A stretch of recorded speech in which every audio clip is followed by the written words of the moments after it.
Hey guys, Marauder here, and welcome back to another episode. This video is very special because this will show off my current PC build. I will go through this box of parts, tell you what I picked and why, and then I will show you the completed build at the end. I will include prices and a total of everything that I spent. This was an expensive build for me because I didn't have a monitor, I didn't have a keyboard, so that was part of the budget.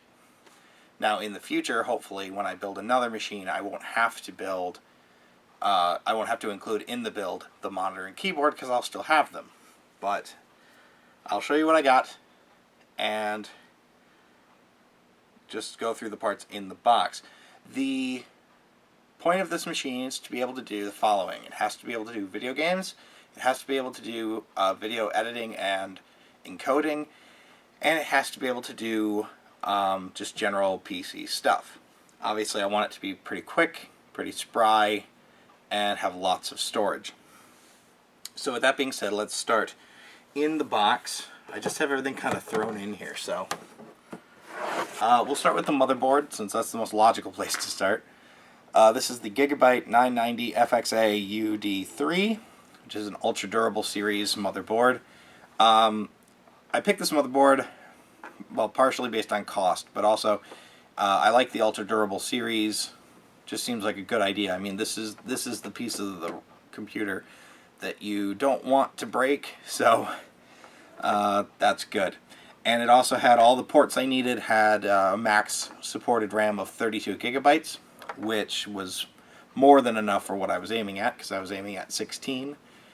And yeah, it's done the job very, very well. Now obviously this is an AM3 Plus socket, so that meant that I was going to have to go with an AMD processor.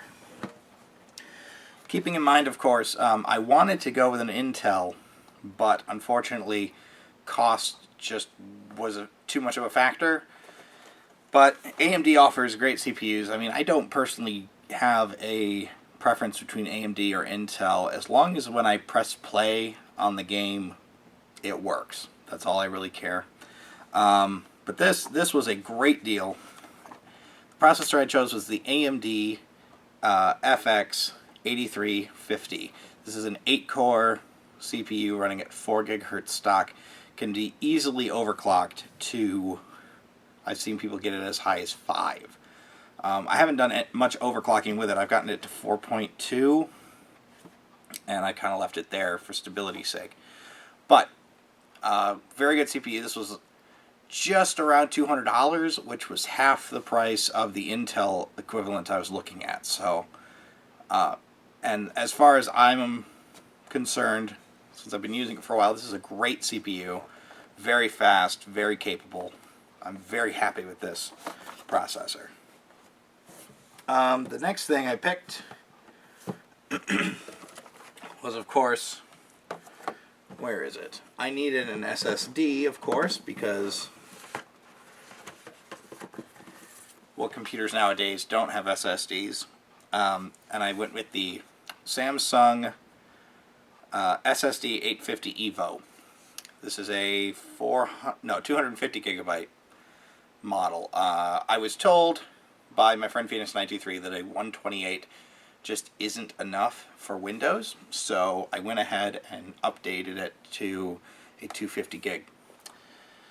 And yes, the computer boots up lightning fast. It's ready and willing to go in a matter of seconds, so I'm very happy with this. And 250 seems to be more than enough space for my needs. So, to complement that, I picked up a Seagate desktop hard drive. This is pretty standard, 2 terabyte, 7200 RPM. Not much to say here. I did partition it into 2 1 terabyte sectors, so one sector is for like my Steam games and my other things, and one is just for video editing. So I like that very much. I recently also put in another 1 terabyte hard drive that a friend gave me, so when you see the completed build, that will be in there as well. But that's a green drive, so it's really just for storage as a third partition or a second really main drive. Alright, to cool the CPU, now some of the reviews I've been reading on the 8350 FX had some issues with overheating because the stock CPU cooler is not sufficient. So with that in mind, I picked up a Hyper 212 Evo Cooler Master. This is for Intel and AMD socket types. This took a bit to get on the actual CPU, but once I did and hooked it all up right, it works great. I don't have any complaints with this at all. It was very cheap. I think it was around $20, and it does its job very nicely. So I would recommend this to anybody looking to upgrade from a stock CPU cooler. This is very nice and has done me well for a long time. The next part in my build, I'll just get this out of the way, I suppose. I had to get a wireless card because where I am, I don't have access to my router directly. This is a NetS 300 megabits per second wireless NPCIe wireless adapter. It's fine. It works fine. I can game on it fine. I can download fine. Nothing's wrong with it. So, I mean, I don't really want to make a huge deal out of this, but it is a part I had to purchase. Another part that I picked was a USB 3.5-inch multimedia card reader. Again, this was simply to put, in the front so I can get to my SD cards and my other multimedia cards very quickly instead of having to hook everything up with a USB. Very cheap. Got this on Newegg for around $10, I think, and it's been working fine. One downside is you can only have one card in the reader at a time. I'm assuming that's because it's acting like a USB header, so it only sees one thing at a time. Not really a problem generally, but something that I thought I'd mention. Okay, to go along with that, this is a 2.5-inch or 3.5-inch hard drive SSD drive bracket for a 5.25-inch bay, because the case that I bought does not have any 3.5-inch drives or drive bays to put things into. So this is just an adapter, which I'll show off when I show the completed build. The keyboard I'll do next. Now, I wanted a really nice keyboard, and I was willing to spend a nice chunk of change on it, and I happened to be at Best Buy after I was about to order all my parts. It was like the day before I was going to sit down and order everything, and I just happened to be at Best Buy with a friend of mine. So I went to look at the keyboards, and previous to this, I just had a pretty stock USB keyboard, about $30 in the build. But because of something I'll show later, I was able to upgrade my keyboard. This is the, let's see if I can get this in a shot, the Logitech G710 Plus mechanical gaming keyboard. A fantastic keyboard for the money. This was just, I think this was $100, a little bit over that with tax. Very happy with this keyboard. Very, very happy with this keyboard. All of the keys are mechanical. All the main keys. The travel is nice on them. It has a set of programmable keys up here. It has a Windows disabler key for when you're playing games. It has a numpad on the side with all of the multimedia functions you would want on a keyboard, which I want since I'm going to be listening to music and other things. This is a very nice keyboard for the money, and I might even do a separate review on just this keyboard alone. Everything's backlit, has multiple backlit levels. The only thing that I would say is kind of a downer is the software that comes with this keyboard in order to program the G keys on the side. There's very little documentation on how exactly you go about doing it. It's pretty straightforward, but still I would have preferred like some sort of manual or some sort of documentation as to how to do it right out of the box. Also, it didn't come with the drivers on a CD or anything, so you have to download them from Logitech's website, which is fine. I just burned them off to a blank CD, but still kind of one of those things that I'm like, really? You just expect me to go on your website and find the driver set for this? Even just to get me going. Anyway, 2 more parts to show off. To power everything, I went with a Seasonic 850 watt modular power supply. Modular because I've dealt with computers before, desktops, and I don't like all the cables and mess in there. So modular helps with just being able to put in exactly what you need, run it to where you need it, be able to tuck the wires in places and get them around corners quite easily. It has all the connectors I need, has the wattage that I need, and yeah, I have not had any trouble with this at all. Again, just a solid power supply. I would highly recommend this Seasonic. Also, this is just kind of a separate thing to note, is everything comes in a really nice, the actual power supply comes in this really nice satin bag. It's pointless, but it's so cool. Like, it really makes you feel like you bought a quality product. Keep that in mind, other manufacturers. Put things in satin bags. Oh, and I went with for the RAM, I went with 16 gigabytes of the G.Skill. This is DDR3 1600, PC2 12800, and it works fine. The heat spreaders are nice on them. I'll show that in the completed build. But yeah, I mean, it works.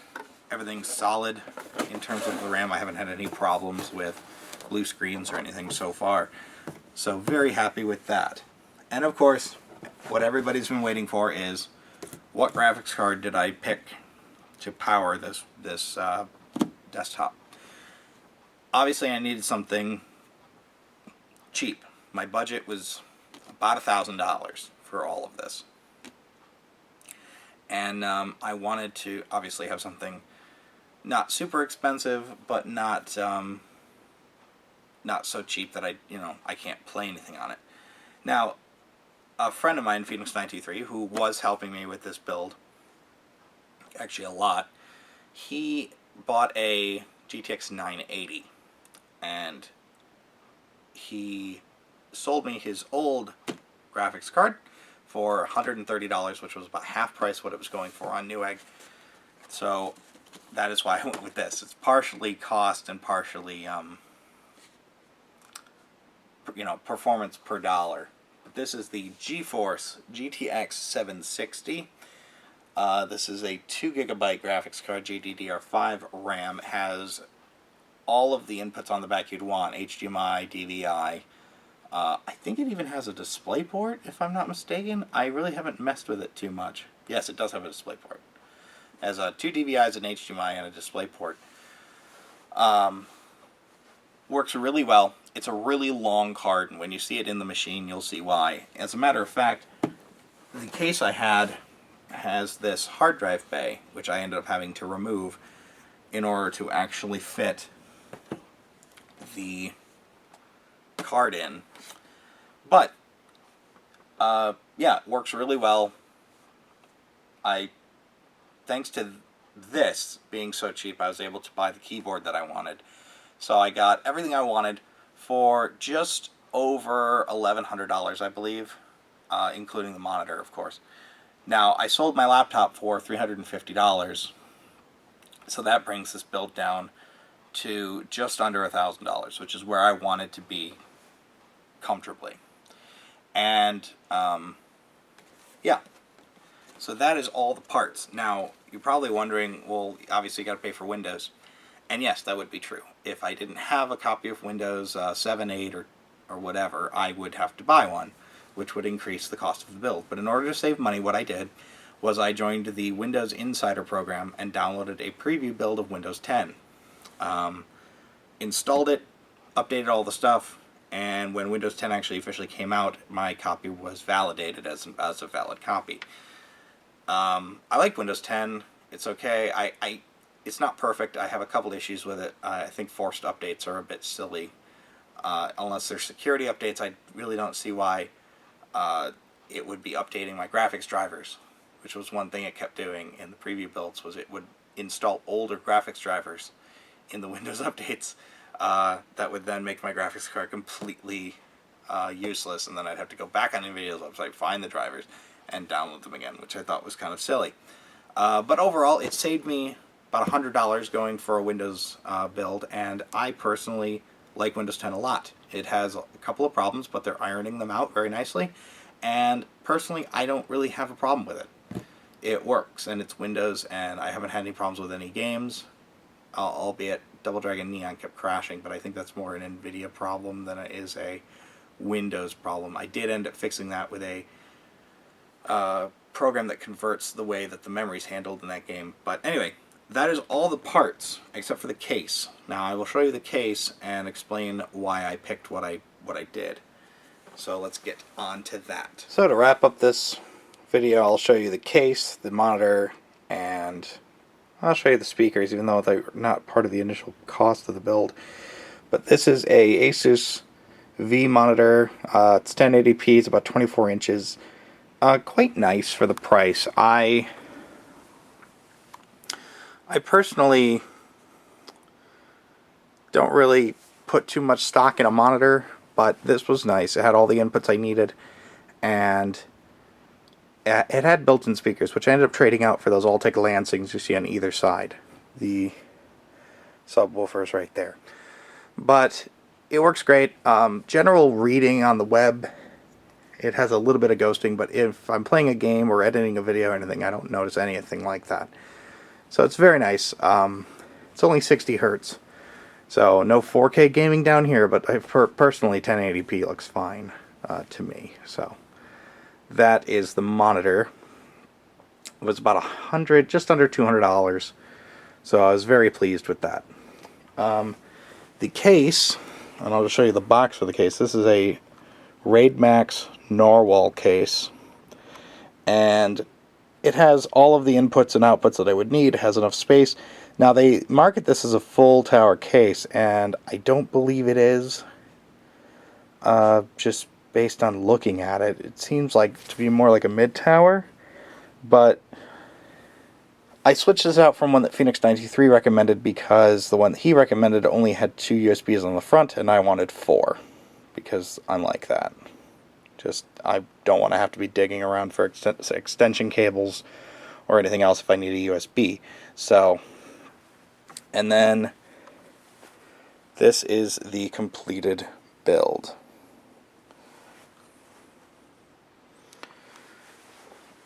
Alright, so let's just do a quick overview. On the top here you've got your power, reset, LEDs, headphone, and mic jack. One thing I would prefer is these are not labeled. I should actually make little labels for them. I'm constantly confused as to which one is which when I'm plugging in a headset. It has 4 USBs right across the top here, 2 3.0s, 2 2.0s, and again, that's my own preference. I wanted 4 on the front. This gave me the 4 that I wanted. Has all the stickers because, I don't know, some people don't use them, but I think they're neat. You can always peel them off later and put on new stickers. This top cover comes off. You can mount 2 extra fans in the top there, which I have yet to do, but will do in the future. And it's a nice little dust cover, easy to clean. Going inside, or rather, we'll go around to the front of the machine, I suppose. It's pretty bare bones. Has Asus DVD burner, no big deal, I just needed an optical drive. This is a spare, I don't even know what brand this is. I think this is just an OEM from Lite-On, I believe. But this is just a spare I had lying around, so I threw it in here so I'd have 2, so I could do direct copies of discs and other things. For some reason, anytime growing up, whenever I had a tower, we always had 2 disk drives, whether it be 2 CD-ROMs or a CD-ROM and a DVD. So when I built this, I just felt like I needed 2. And this is the adapter with the Roswell multimedia card reader in it. This gives me another USB, although I never really use this. But all of these work, it's great. It has a little blue LED though that when plugged in is always on, which is a tad annoying. And then it has this front dust cover which reveals an intake fan. Now the fan came with the case, which is nice. But again, easy to clean, take it right off, blow it out, you're done.